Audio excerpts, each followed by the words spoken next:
in terms of the work that we're doing, it's relentless. There is constant trauma. I've been a doctor in the UK for over 20 years. This is just on a different level. And then you look at the conditions which are within the hospital, and this is where we're managing patients where you don't have antibiotics, you don't have simple things like antisepsis when you're scrubbing up. You've got expired muscle relaxants where patients are moving around at the time of an operation. And probably the key thing for me is managing these patients with lack of nutrition.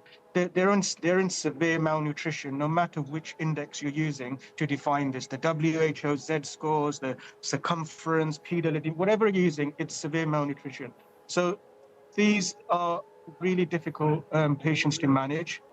And can you tell me about the bullet injuries on children, on young people in particular? I mean, what kind of damage does a bullet do? So there's two cases which stand out for me. There's a young girl where she had penetrating going right through the epigastric, this region here, which is sort of under your sternum. And somehow it had just missed everything, the stomach, the duodenum, tissue destruction, and it went between her big vessels in her abdomen, the aorta and IVC. So 1 millimeter to either side, she's dead. Just a day ago, we had a kid come in through an injury, penetrating injury, going through his back. It pierced his heart.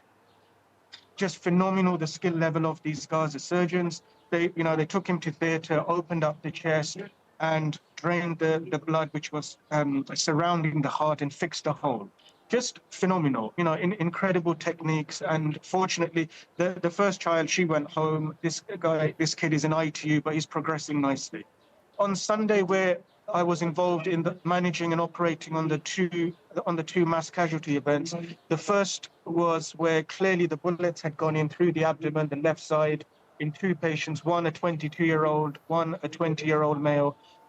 Lots of bowel injuries and other intra-abdominal injuries had occurred. What was interesting was at the time of the operation, the staff in theatres can recognize the bullets. They said these are M16 bullets. And does everybody say clearly that they saw Israeli troops firing? Because obviously the Israelis are also saying that there were gunmen firing. There's been some video suggesting that that's also happened. And the suggestion on the Israeli side is it's not as clear-cut as that. So for me, here's just two examples. Both of these 22-year-old, 20-year-old, they're very clear who did the firing.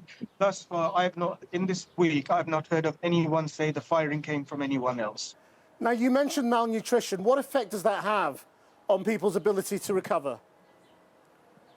So we can, it is immense. So in the UK, let's say day one post-operative, you'd be giving them some nutrition through a vein. They don't have any. I met the lead nutrition person here at Nasr Hospital. Previously, about 7 months ago, they used to use formula feed where they just make it up in a lab using amino acids, fats, some other vitamins like zinc. That finished 7 months ago, so they have absolutely nothing. So right now, we'll do the complex bowel surgery, and you're just hoping and praying that they manage without any nutrition. How do you assess what it is you're witnessing and how that compares to what you were told was going on before you got there? What I'm witnessing, it fits in with what I thought would be here. The thing which was more horrific were the mass casualty scenes, because in those, that's where you have 100. So on Sunday, there was 150 to 200 people come in, 30 people dead on arrival, kids, limbs blown off, shrapnel. And those things are, you can see online and videos and so forth, but until you see that physically yourself, that changes you as a person forever. Well, Goher Rabhour, thank you very much indeed for your time. Thank you for having me, Krishnan and Channel 4. Thanks. Well, I've also been speaking to Jan Egeland, the Secretary-General of the Norwegian Refugee Council, one of the international agencies that had a long record of delivering aid in Gaza. And I asked him how he would assess the competence of this new Gaza Humanitarian Foundation, given the events of the last few days. Well, it was never a humanitarian organization, really. It's a privatized, militarized initiative close to the Israeli defense forces. A humanitarian organization would be neutral, impartial, independent as we are. We cannot be a tool of any of the parties in any conflicts. We're resisting that in northern Yemen, when the Houthis tried to influence us. In Gaza, we would try to be influenced by Hamas. We resisted it. Why on earth would we let Israel direct and instrumentalize our aid? The last time we spoke, you said it was up to Britain, America, Germany and others to pressure Israel to change. I mean, they haven't yet, have they? Well, the US has clearly not.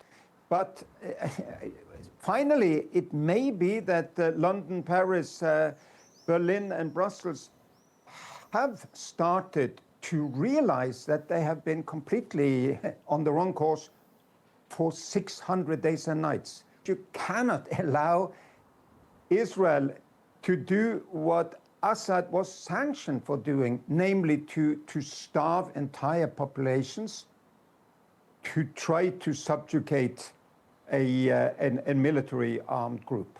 I mean, Israelis here in the government are genuinely puzzled as to why they are not getting more credit for giving food. You know, they say, look, we're giving people, hungry people, food when we can. Why are we not being plaudiced for that? Can you explain it? Well, I would then counter-argue. I mean, when all of these others, Houthis, Assad and others, were instrumentalizing aid, they were against it. It's not an aid instrument. It's first and foremost a surveillance instrument. They wanted to bring people from north to south. They are herding them together in some kind of a hunger game where people have to run to get to the gates of a militarized concentration point where they compete for 20-kilo boxes, which only the strongest can get.